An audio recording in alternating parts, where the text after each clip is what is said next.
IPS पूर्ण कुमार ने राव इंद्रजीत से 50 करोड़ रुपए की डील की और राव इंद्रजीत का नाम काट दिया मंजीत 6-3 के मर्डर केस में से। ये कहना एएसआई संदीप लाठर का अपनी अंतिम वीडियो में।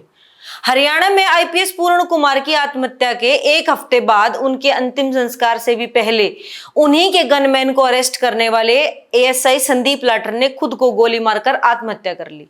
आत्महत्या करने से पहले एएसआई संदीप ने एक वीडियो बनाया और 5 पन्नों का एक सुसाइड नोट भी लिखा। इस वीडियो में उन्होंने एक नाम लिया और कहा कि राव इंद्रजीत यादव ने आईपीएस पूर्ण कुमार के साथ 50 करोड़ रुपए की डील की थी, उसका नाम केस से काटने के लिए। इसे सुनकर हर आम इंसान को लगा कि यह राव इंद्रजीत मंत्री राव इंद्रजीत है, लेकिन बाद में मंत्री राव इंद्रजीत के करीबियों ने स्पष्टीकरण किया कि यह राव इंद्रजीत और कोई व्यक्ति है, मंत्री जी नहीं है। अब सवाल उठता है कि आखिर यह राव इंद्रजीत है कौन, जिसका जिक्र एएसआई संदीप ने किया है। तो चलिए बताते हैं। यह Rao Indrajeet gem music company का मालिक है और पुलिस से बचकर फिलहाल विदेश में छिपा हुआ बताया जा रहा है। इस राव इंद्रजीत का नाम कई मशहूर और बड़े मामलों में पहले भी सामने आ चुका है। सबसे पहले इसका नाम खुलकर सामने आया था मंजीत उर्फ 6-3 के मर्डर केस में। डिगल गांव के एक बड़े फाइनेंसर जब अपने भाई की बारात में गए तो उसी दौरान उनका मर्डर कर दिया गया। इस केस में नाम आया हिमांशु उर्फ भाऊ का, जो रिटौली गांव का एक गैंगस्टर है और विदेश में बैठकर अपना नेटवर्क चलाता है। राव इंद्रजीत के हिमांशु भाऊ से करीबी संबंध बताए जाते हैं। मंजीत उर्फ 6-3 डिगल गांव के मुख्य फाइनेंसर थे, जो कई बड़ी कंपनियों के साथ करोड़ों के लेन देन करते थे।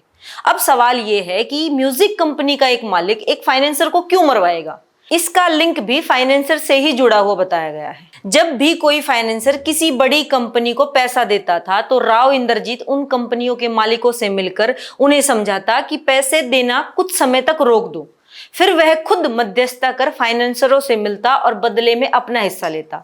इसी प्रकार कुछ मामलों में मंजीत यानी 6-3 की राव इंद्रजीत से बहस हुई और गाली गलौज भी हुई, जिसके बाद हिमांशु भाऊ ने उसे फोन किया और जब बात नहीं बनी तो मंजीत की हत्या करा दी गई। मंजीत मर्डर केस में जिन 21 लोगों का नाम आया था उनमें राव इंद्रजीत का नाम भी शामिल था। उसी समय आईपीएस पूर्ण कुमार रोहतक में तैनात थे।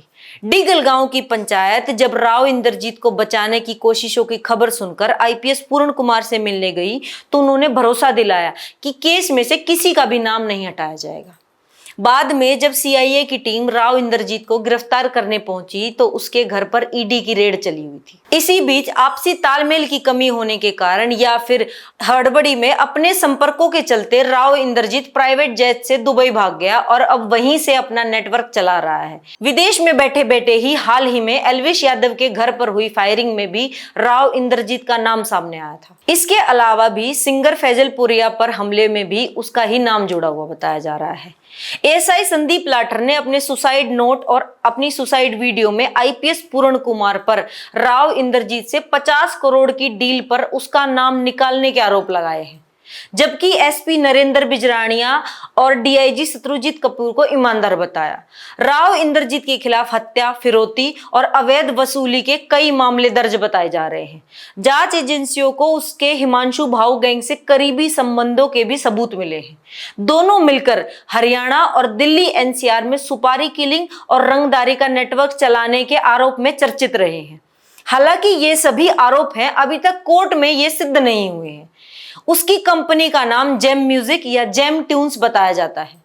कई मीडिया रिपोर्ट्स में दावा है कि इसी कंपनी के जरिए वह अन्य गैंग नेटवर्क से जुड़ा हुआ था। हालांकि इन रिपोर्ट्स की भी अभी आधिकारिक पुष्टि नहीं हुई है। हरियाणा पुलिस ने उसके खिलाफ लुकआउट सर्कुलर जारी करने की प्रक्रिया भी शुरू कर दी है। कुछ और रिपोर्ट्स में यह भी कहा जाता है कि राव इंद्रजीत के कई बड़े ब्यूरोक्रेट्स और नेताओं से भी संबंध है। सोशल मीडिया पर उसके कई फोटो भी वायरल हैं, जिनमें वह विभिन्न राजनीतिक हस्तियों के साथ नजर आते हैं। 2 पुलिस अधिकारियों की आत्महत्या से सुर्खियों में आए राव इंद्रजीत के नाम के केस की जड़ें दूर तक फैली नजर आने लगी हैं, जिसके बाद ये मामला सिर्फ वर्क प्रेशर और आत्महत्या या फिर एक दूसरे पर आरोपों का नहीं है, बल्कि सत्ता, सिस्टम और संगठित अपराध का भी ताना बाना बन गया है, जहां धागा किसी न किसी ताकतवर शख्स से जुड़ता नजर आ रहा है। आने वाले वक्त में पता चलेगा कि आखिर ये मामला पूरा है क्या, किसने पैसे खाए और कौन ईमानदार था। मैं ज्योति देसवाल, आप देख रहे हैं डिजिटल हरियाणा। धन्यवाद।